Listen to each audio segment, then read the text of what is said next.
आदरणीय सभापति महोदय, पिछले साल सितंबर में इस गरिमामयी सदन के समक्ष मैंने एक विस्तृत वक्तव्य ईस्टर्न लद्दाख में भारत चीन सीमा पर हुई डेवलपमेंट्स के बारे में दिया था। मैंने यह बताया था कि चीन द्वारा पिछले वर्ष अप्रैल मई 2020 के दौरान ईस्टर्न लद्दाख की सीमा के समीप भारी संख्या में शस्त्र बल तथा गोला बारूद आदि इकट्ठा कर लिया गया था। चीन द्वारा येलेसी के आसपास कई बार ट्रांसग्रेशन का भी प्रयास किया गया था। हमारी सशस्त्र सेनाओं ने उन सभी प्रयासों के दृष्टिगत उपयुक्त जवाबी कार्रवाई की थी। राष्ट्र के साथ इस सदन ने भी उन वीर भारतीय सैनिकों को श्रद्धांजलि दी थी जिन्होंने भारत की सीमा की रक्षा करते हुए अपना बलिदान दिया था। आज मैं इस सदन को कुछ और महत्वपूर्ण डेवलपमेंट्स के बारे में बताना चाहता हूं। सभापति महोदय, पिछले वर्ष सितंबर से दोनों पक्षों ने एक दूसरे के साथ मिलिट्री और डिप्लोमेटिक चैनल्स द्वारा संवाद स्थापित कर रखा है। हमारा यह लक्ष्य है कि एलएसी पर डिसएंगेजमेंट तथा यथास्थिति हो जाए ताकि पीस एंड ट्रैंक्विलिटी पुनः स्थापित हो सके। मैं संक्षेप में वहां की ग्राउंड सिचुएशन के बारे में सदन को दोबारा अवगत कराना चाहता हूं। सदन को ज्ञात है कि चीन ने अनधिकृत तरीके से लद्दाख केंद्र शासित प्रदेश के लगभग 38,000 वर्ग किलोमीटर पर 1962 के संघर्ष के समय से कब्जा बना लिया है। इसके अतिरिक्त पाकिस्तान ने अनधिकृत तरीके से पाक ऑक्युपाइड कश्मीर में भारत की लगभग 5,180 वर्ग किलोमीटर भूमि तथा कथित चीनो पाकिस्तान बाउंड्री एग्रीमेंट 1963 के तहत चीन को दे दिया है। इस प्रकार चीन का 43,000 वर्ग किलोमीटर से ज्यादा भारतीय भूमि पर अनधिकृत कब्जा है। चीन पूर्वी क्षेत्रों में भी अरुणाचल प्रदेश की सीमा पर करीब 90,000 वर्ग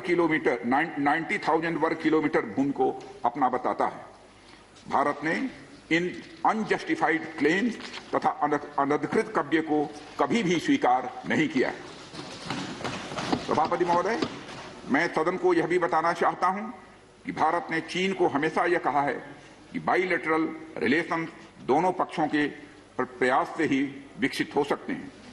साथ साथ ही सीमा के प्रश्न को भी बातचीत के जरिए ही हल किया जा सकता है, परंतु येलेसी पर पीस एंड ट्रैंक्विलिटी में किसी प्रकार की प्रतिकूल स्थिति का हमारी बाइलेटरल टाइज पर बुरा असर पड़ता है। इससे चीन भी अच्छी तरह अवगत है। कई हाई लेवल ज्वाइंट स्टेटमेंट में भी यह जिक्र किया गया है कि एलएसी तथा सीमाओं पर पीस एंड ट्रैंक्विलिटी कायम रखना बाइलेटरल रिलेशन के लिए यह अत्यंत आवश्यक है। सभापति महोदय, पिछले वर्ष से चीन के द्वारा उठाए गए कदमों के कारण पीस एंड ट्रैंक्विलिटी पर प्रतिकूल असर पड़ा है। इसके फलस्वरूप चीन और भारत के संबंधों पर भी प्रभाव पड़ा है। उच्च स्तर पर चीन के साथ कई बार बातचीत के दौरान, जिसमें मेरे द्वारा चीनी रक्षा मंत्री के साथ पिछले सितंबर की बैठक और मेरे सहयोगी विदेश मंत्री श्री जयशंकर जी की चीनी विदेश मंत्री के साथ तथा हमारे एनएसए श्री अजीत जी डोभाल की अपने चीनी काउंटर पार्ट के साथ बातचीत शामिल है। हमने स्पष्ट कर दिया है सभापति महोदय कि यह अत्यंत आवश्यक है कि एलएसी के सभी फ्रिक्शन पॉइंट पर डिसएंगेजमेंट किया जाए ताकि पीस एंड ट्रैंक्विलिटी पुनः स्थापित हो सके। सभापति महोदय, पिछले वर्ष मैंने इस सदन को अवगत कराया था कि एलएसी के आसपास ईस्टर्न लद्दाख में कई फ्रिक्शन एरियाज बन गए हैं। चीन ने बड़ी संख्या में सेना एवं गोला बारूद आदि भी एलएसी के आसपास तथा उसके पीछे अपने क्षेत्रों में इकट्ठा कर लिया है। हमारे सशस्त्र सेनाओं द्वारा भी भारत की सुरक्षा की दृष्टि से एडिक्वेट तथा इफेक्टिव काउंटर डिप्लॉयमेंट भी किए गए हैं। मुझे यह बताते हुए सभापति महोदय गर्व महसूस हो रहा है कि भारतीय सेनाओं ने इन सभी चुनौतियों का डटकर सामना किया है सभापति महोदय, तथा अपने शौर्य एवं बहादुरी का परिचय पेंगांग त्सो के साउथ एवं नॉर्थ बैंक पर दिया है। सामरिक दृष्टि से महत्वपूर्ण कई क्षेत्रों को चिन्हित कर हमारी सेनाएं कई पहाड़ियों के ऊपर तथा हमारे दृष्टिकोण से उपयुक्त अन्य क्षेत्रों पर भी मौजूद हैं।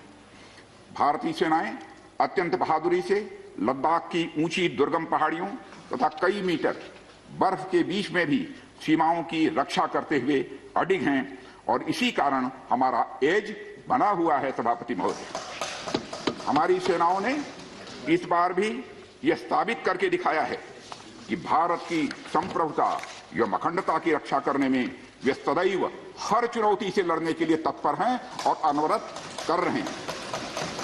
सभापति महोदय, पिछले वर्ष से मिलिट्री एंड डिप्लोमेटिक लेवल पर चीन के साथ हमारा संबंध बना रहा है। इस बातचीत में हमने चीन को यह बताया है कि 3 सिद्धांतों के आधार पर हम इस समस्या का समाधान चाहते हैं। फर्स्ट, दोनों पक्षों द्वारा एलएसी को माना जाए और उसका आदर किया जाए। दूसरा, किसी भी पक्ष द्वारा यूनिलेटरली स्टेटस को बदलने का प्रयास न किया जाए। तीसरा, सभी समझौतों का दोनों पक्षों द्वारा पूर्ण रूप से पालन किया जाए। सभापति महोदय, फ्रिक्शन क्षेत्रों में डिसएंगेजमेंट के लिए भारत का यह मत है कि 2020 की फॉरवर्ड डिप्लॉयमेंट जो एक दूसरे के बहुत नजदीक हैं वे दूर हो जाएं और दोनों सेनाएं वापस अपनी अपनी स्थायी या मान्य चौकियों पर वापस लौट जाएं।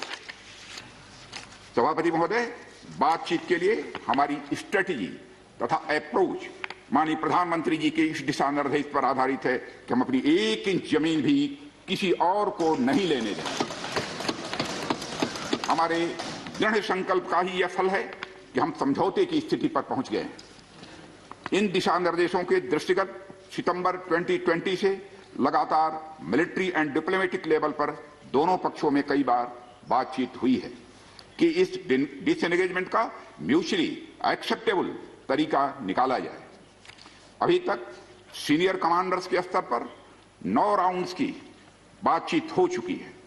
राजनयिक स्तर पर भी WMCC यानी working mechanism for consultation and coordination of India China border affair के तहत भी बैठकें होती रही हैं।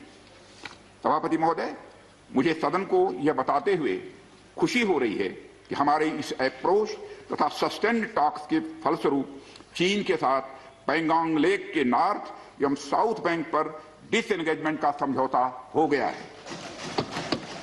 और इस बात पर भी सभापति महोदय इस बात पर भी सहमत हो गई है कि पैंगोंग लेक से पूर्व पैंगोंग लेक से पूर्ण डिसएंगेजमेंट के 48 आवर्स के अंदर सीनियर कमांडर स्तर की बातचीत हो तथा बाकी बचे हुए मुद्दों पर भी हल निकाला जाए।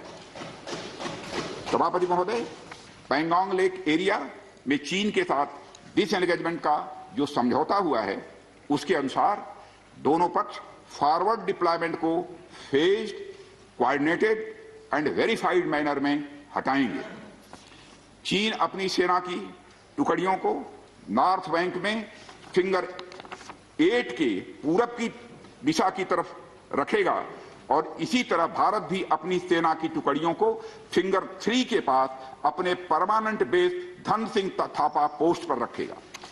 इसी तरह की कार्रवाई साउथ बैंक एरिया में भी दोनों पक्षों द्वारा की जाएगी। ये कदम आपसी समझौते के तहत बढ़ाए जाएंगे तथा जो भी निर्माण आदि दोनों पक्षों द्वारा अप्रैल 2020 से नॉर्थ एंड साउथ बैंक पर किया गया है उन्हें हटा दिया जाएगा और पुरानी स्थिति कायम कर दी जाएगी। सभापति महोदय, यह भी तय हुआ है कि दोनों पक्ष नॉर्थ बैंक पर अपनी सेना की गतिविधियां जिसमें परंपरागत स्थानों की पेट्रोलिंग भी सम्मिलित है को अस्थायी रूप से स्थगित रखेंगे। पेट्रोलिंग तभी शुरू की जाएगी जब सेना एवं राजनयिक स्तर पर यानी डिप्लोमेटिक लेवल पर आगे बातचीत करके समझौता बनेगा। इस समझौते पर कार्रवाई कल से नॉर्थ एंड साउथ बैंक पर प्रारंभ हो गई है। यह उम्मीद है इसके द्वारा पिछले साल के गतिरोध से पहले जैसी स्थिति बहाल हो जाएगी। सभापति महोदय, मैं इस सदन को आश्वस्त करना चाहता हूं कि इस बातचीत में हमने कुछ भी खोया नहीं है। सभापति महोदय, सदन को यह भी जानकारी देना चाहता हूं अभी भी एलएसी पर डिप्लॉयमेंट तथा पेट्रोलिंग के बारे में कुछ आउटस्टैंडिंग इश्यूज बचे हुए हैं। इन पर हमारा ध्यान आगे की बातचीत में रहेगा। दोनों पक्ष इस बात पर सहमत हैं कि बाइलेटरल एग्रीमेंट्स तथा प्रोटोकॉल के तहत पूर्ण डिसएंगेजमेंट जल्द से जल्द कर लिया जाए। अब तक की बातचीत के बाद चीन भी देश की संप्रभुता की रक्षा के हमारे संकल्प से पूरी तरह और अच्छी तरह अवगत है। हमारी यह भी अपेक्षा है कि चीन द्वारा हमारे साथ मिलकर बचे हुए मुद्दों को हल करने का पूरी गंभीरता के साथ प्रयास किया जाएगा। सभापति महोदय, मैं इस सदन से आग्रह करना चाहता हूं कि मेरे साथ संपूर्ण सदन हमारी आर्म्ड फोर्सेस की इस विषम एवं भीषण बर्फबारी की परिस्थितियों में भी शौर्य और वीरता के प्रदर्शन की भूरी भूरी प्रशंसा करे। और सभापति महोदय, मैं ये कहना चाहता हूं कि जिन शहीदों के शौर्य और पराक्रम की नींव पर यह डिसएंगेजमेंट आधारित है, उन्हें देश सदैव याद रखेगा। सभापति महोदय, मैं इस बात से भी पूरी तरह से आश्वस्त हूं कि यह पूरा सदन, चाहे कोई किसी भी दल का क्यों न हो, देश की संप्रभुता, एकता और अखंडता और सुरक्षा के प्रश्न पर एक साथ खड़ा है और एक स्वर से समर्थन करता है कि यह संदेश केवल भारत की सीमा तक ही सीमित नहीं रहेगा, बल्कि पूरे विश्व को जाएगा। सभापति महोदय, यह बात मैं विश्वास के साथ कह सकता हूं। धन्यवाद सभापति महोदय।